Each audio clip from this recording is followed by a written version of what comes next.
Chapitre 4 Mai 2015 Me voici dans les vieilles rues d'un village catalan.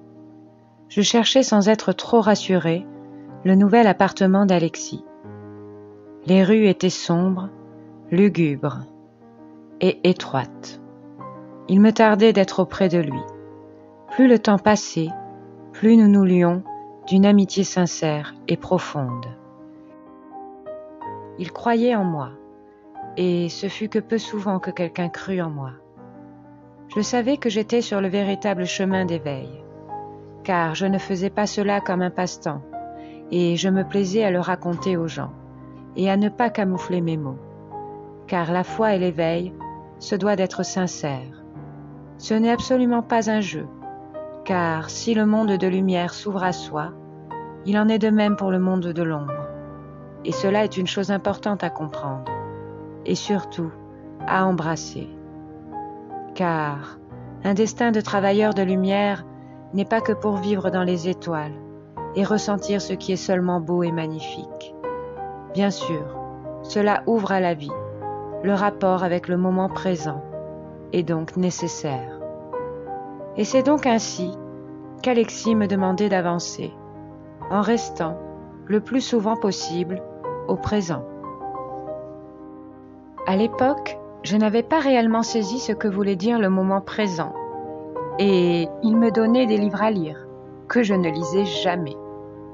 Ce que je souhaitais, c'était de continuer les enseignements avec mes guides de lumière. Mon Père Céleste, qui est donc mon maître guide, m'écrivait chaque jour pour m'aider à prendre les directions de mon éveil.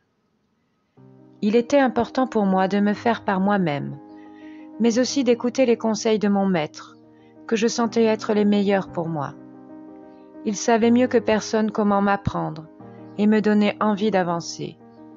Beaucoup d'amour entre nous, mais aussi beaucoup de conflits. D'ailleurs, au jour d'aujourd'hui, nous nous disputons souvent, mais il m'est impossible de m'éloigner de lui trop longtemps. C'est ainsi qu'une véritable relation se construit, en comprenant que l'autre porte un miroir pour soi, et vice-versa. Il était souvent dur avec moi, mais il avait compris que je marchais au coup de pied aux fesses. Mon besoin d'exister était toujours très présent, et s'il me le montrait alors, je rentrais dans une colère noire. Puis, il me regardait m'énerver, me regardant, avec cet amour en lui, et alors, je rigolais de moi, avec amour. Mon GPS personnel, c'est-à-dire mon guide, me menait à bon port. Ma clairaudience était devenue de plus en plus précise, et je passais mes journées à parler avec tous mes guides. Ils sont dotés parfois d'un vocabulaire recherché, parfois d'un humour assez présent, surtout l'un des guides d'Alexis, un de ses ancêtres. Alors, à cette période-ci, nous passions des après-midi et des soirées à boire un bon fitou ou un couliour, discutant des heures de nos bonheurs, de nos douleurs et de nos missions communes. Je ne m'étais jamais sentie aussi accompagnée, aussi certaine que je faisais ce qu'il fallait. La foi s'exprimait chaque jour et j'apprenais à prier en pleine conscience.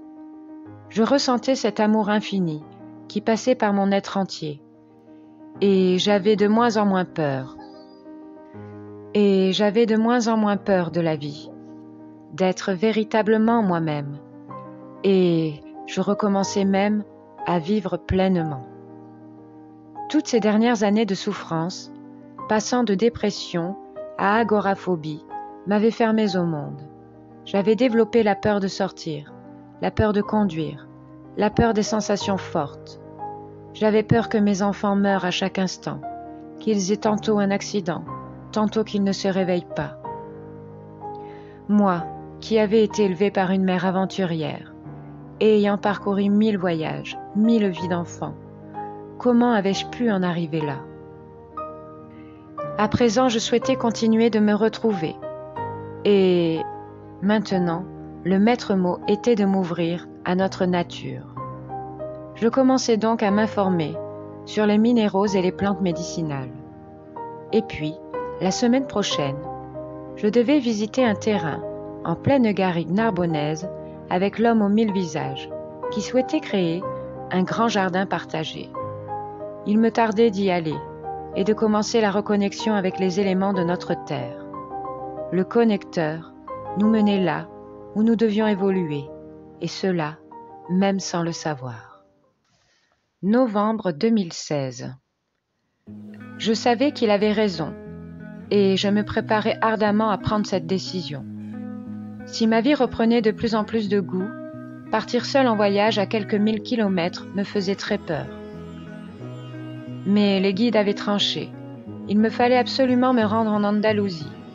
Depuis longtemps déjà, je savais que ce moment allait arriver, mais je repoussais et repoussais encore ce voyage, car il me faisait très peur. J'avais véritablement une grande peur bleue de l'avion. Pour l'avoir pris plusieurs fois dans ma vie d'enfant, je savais que cela serait encore un mauvais quart d'heure à passer. Ma vieille voiture break qui m'accompagnait déjà depuis quelques années ne supporterait pas le voyage. Mais je savais aussi que je pouvais trouver d'autres solutions. Et en cherchant, j'avais trouvé un bus de nuit qui me ferait voyager 14 heures pour peu cher. Je pris donc mon billet pour le départ le 27 janvier 2017. Ce voyage était le plus important de tous depuis longtemps. Et la nouvelle année en Jupiter allait être une belle fête pour le 30. Depuis quelques mois déjà, les guides me parlaient de renouveau, de nouvel ordre et de mission sur Gaïa, qui est pour moi d'être la messagère. Voilà pourquoi même, au jour d'aujourd'hui, il m'est très facile d'entendre divers messages, qu'ils soient venus des guides, de tout être de lumière, d'élémentaux, mais aussi du monde obscur. Je me plaisais donc à organiser, par la plume de mes guides et de mon âme, des rituels de magie blanche, pour fêter les équinoxes, les solstices, mais aussi parfois pour dresser des protections en tout lieu, chez les personnes qui en avaient besoin. Et à présent, on me demandait de fêter simplement les Nouvel An astro. Tous ces rituels étaient remplis de beaux et doux messages pour remercier, par exemple, la saison passée et accueillir les nouvelles missions et les nouvelles compréhensions de vie. Pour les protections, de magnifiques prières m'étaient envoyées par les guides grâce aux éléments de la nature, afin de protéger les lieux. Tous ces rituels de remerciement me permettaient de sceller en quelque sorte, de façon consciente, les dernières acquisitions personnelles et spirituelles acquises. Cela tourné vers notre divin, mais aussi vers notre terre-mère nourricière, celle qui nous permet de vivre et de faire l'expérience de la vie, dans ce corps si fragile et extraordinaire à la fois. Il y avait donc comme une ambivalence en moi, le fait de me sentir si seule au monde, de voir le peuple sous un nouvel angle, ceux qui vivent dans le monde d'illusion, la matrice, ce même endroit dont je commence à peine à sortir. J'éprouvais beaucoup d'incompréhension à ce sujet, et surtout du jugement. Je voyais et sentais dans ce monde ce manque de liberté personnelle, ce manque d'amour pour soi, pour l'autre. Ce que je veux dire par l'autre, c'est véritablement pour un autre être vivant. Un autre être vivant qu'on ne connaît pas. Tout le monde se juge, tout le monde se fait sa propre compétition. Et moi-même d'ailleurs, au moment où je vivais cela, je me le faisais vivre. Toutes ces personnes qui ne croient en rien, la vie, puis plus rien. C'est tellement triste. Et j'avais tellement envie de leur montrer ce que je voyais, ce que je sentais, entendais. Mais eux, ils ne le voyaient pas, ils ne l'entendaient pas. Je leur faisais peur d'ailleurs, et cela était très frustrant à vivre. Mes changements vers la compréhension et l'acceptation étaient encore longs, mais je devais d'abord apprendre à me détacher de l'image que je souhaitais montrer aux autres, et du fameux « qu'en dira-t-on ». Janvier 2017. Extrait de guidance reçu par mes guides avant mon départ en Andalousie. Des plus beaux apparats, tu te vêtiras, pour aller devant l'atome du soleil, au travers du delà, pour rencontrer le grand nettoyage céleste. Le grand nettoyage des mémoires que tu as travaillé en toi. À présent, beaucoup de mal n'a plus à être en toi. Le règne de la lumière arrive à sa fin, où le règne du soleil sera scellé. En effet, vous arrivez à la fin de l'épreuve. Vos entités humaines vont vous quitter pour s'envoler, se muter. C'est une belle chose que cette petite mort que vous finissez de sentir en ces derniers jours de douleur. Une fois le rituel accompli et le dernier au revoir à votre ancienne entité humaine, la renaissance sera. Mes purs enfants, je suis tellement fière de vous. La pure foi commence à venir en vous et ne vous divise plus en deux. Le temps de la sombre beauté s'en va pour embrasser le nouveau temps, celui de l'an 1 que vous allez réveiller au travers de ce rituel d'amour. Car le divin vous y conduit. Tout sera, selon l'ordre divin. Suis le pas et tire ta route. Va accomplir ce qu'il se doit d'être. Je t'aime, ton guide. 27 janvier 2017. Me voilà enfin prête pour le départ. Des trombes d'eau n'améliorent pas les conditions, mais je m'y étais préparée. Je savais que ce ne serait pas facile. Depuis trop longtemps, je suis le fruit de diverses attaques pour m'empêcher d'avancer et de faire mes missions. Et le seul fait de l'accepter renforce cela. À l'époque où je vis ces moments, je suis toujours un être combattant et hargneux, et je ne souhaite pas me faire barrer la route. Cependant, en exultant de la sorte mon esprit de combativité, je ne fais que le demander à l'univers, comme si une partie de moi demande encore sa raclée. Sa dose de néfaste, car ce qui est beau n'est pas encore pour moi, quelque chose dont je ne me sens pas encore digne.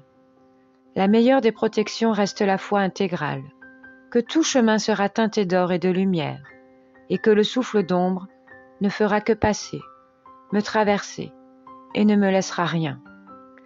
L'humain a des difficultés à comprendre cela, et moi-même, j'en fais partie. Mais j'ai une foi en mes guides et en le tout, l'unité, Dieu, le divin, la création, peu importe son nom, et cela est déjà extraordinaire. Je me retrouve donc à partir rejoindre Alexis, en Andalousie, dans son pays natal, en bus de nuit, sous des trombes d'eau. Avant de partir, je dois aller nourrir les poules, mais c'est peine perdue. La route qui mène au terrain est accidentée par les inondations, et je me résous à envoyer quelqu'un à ma place, dans un jour ou deux.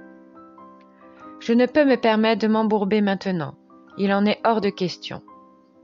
Me voilà donc partie, à mi-chemin de Perpignan, pour y retrouver Nathalie qui doit me déposer en gare. Des rideaux de pluie s'abattent sur nous, et on y voit à peine. Il est bientôt 23 heures, l'heure du départ, et nous avons encore quelques kilomètres à parcourir avant d'arriver à destination. J'ai très peur, et mes angoisses reprennent le dessus. Peut-être que je me dois de rebrousser chemin. Tout cela, c'est des signes, que je ne dois pas y aller. Peut-être même que cela est pour me prévenir que je ne dois pas prendre la route, que nous aurions un accident avec ce bus, que je dois absolument partir en courant. Il y a une espèce de grande dualité en moi, la trouille de partir et de connaître ce qui va m'arriver, et l'envie inébranlable d'y aller envers et contre tout. Dans ma tête, je prie, d'un côté, pour arriver à temps, et de l'autre, j'espère qu'on ratera ce bus. Mais Nathalie ne l'entend pas de la même façon. Elle ne se résigne pas, et elle sait combien ce voyage est important. Elle brave les rideaux d'eau avec bravoure, et toute peur la quitte. Je culpabilise, car ensuite elle doit repartir dans ces hauteurs, au pied des Pyrénées, et j'ai peur qu'elle ait un accident. Le temps file, mais je vois enfin le bus. Murcia. C'est le mien. Je cours, je rentre, et les portes se ferment juste derrière moi. Le chauffeur espagnol ne me demande aucun titre, et me laisse rentrer. La bascule se fait alors, et je me dis que mon intuition de peur est encore bien présente. car les guides sont là, près de moi, et me guident vers les hauteurs de la vie. Sur le début du trajet, je me sens heureuse, car j'entends le son chantant des Espagnols, qui parlent d'ailleurs très très fort pour cette heure tardive.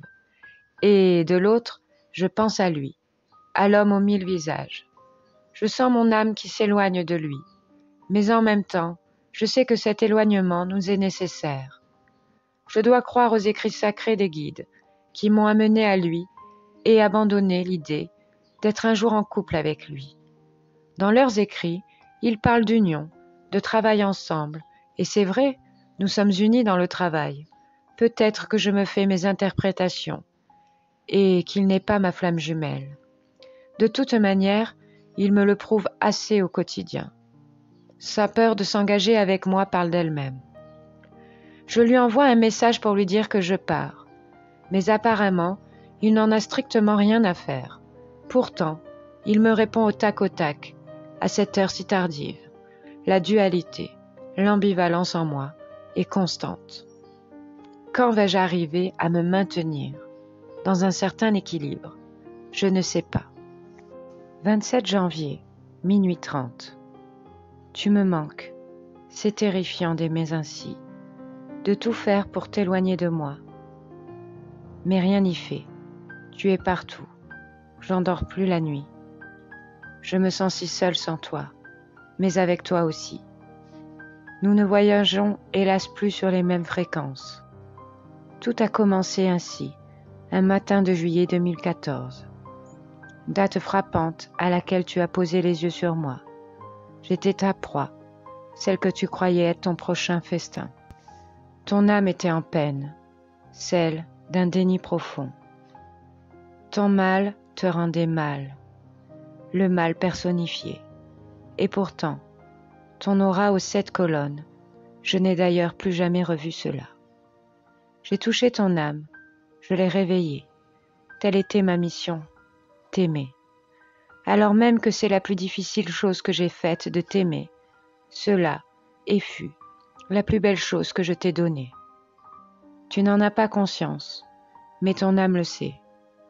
La grâce de ton âme est mon double, ma complétitude. Ton ténébreux veut me nuire, car il ne se sent pas méritant de m'aimer.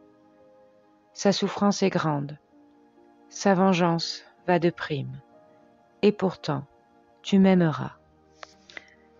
Tu m'aimeras, car je n'aurai pas fait du vaudou sur toi, bien sûr, mais parce que notre amour te sera révélé au grand lendemain de mon voyage extraordinaire. Ton âme va se relever. Tel est ton destin. Je t'aime, cela ne s'explique pas. Tout ce que je hais ressentir en moi est en toi. Pourtant, ce mal s'efface. Mais ta souffrance profonde me fait me sentir nulle part dans ce monde. Mais je sais que ta lumière est divine. Voilà le paradoxe pour moi. Je te vois en entier. Je t'aime tant. Je t'aime au présent. Je t'aime aimant. Je t'aime amant. Je t'aime saoulant. Je t'aime fiévreux. Pourtant, je ne te pardonne pas. Pourtant, je sais que je dois te pardonner, car tu ne sais pas ce que tu fais. Je vais méditer à cela. Bonne nuit. Le voyage se fait paisible, et les 2 chauffeurs font des pauses toutes les 2 heures. Cela me permet de boire un café, de ressentir en moi la folie du voyage, la fierté de partir toute seule. Je ne me sens plus triste, et le dépaysement ne me fait plus peur. Il me tarde l'arrivée. Je lis donc un livre que je n'avais jamais voulu lire, et pourtant que je sais important pour la continuité de mon éveil. Il s'appelle La clé de vie, par le maître ascensionné Saint-Germain, dont les messages ont été transcrits par Mirena. Je le lis donc d'une traite. Là encore, une partie de moi s'éveille, mais une autre continue de croire que je suis le seul maître de mon éveil, et que c'est en mon âme que je dois avancer, et seulement par mon âme et mes guides. Pour autant, je reconnais dans ses écrits des vérités frappantes qui vibrent alors en moi. Mon âme ressent chaque mot et se délecte de tous ces apprentissages. Pour la suite, je devrais en faire l'expérience, comme l'évoque très souvent Krishnamurti, que j'adore tant écouter. Il était bientôt 14 heures et la fin du voyage s'annonçait. J'avais dû changer de bus à Murcia et je m'étais vue parler en italien au lieu de l'espagnol. Pourtant, on me comprit et une gentille personne m'accompagna pour le bus en direction d'Almeria. Et c'est ainsi que le bus arriva à destination.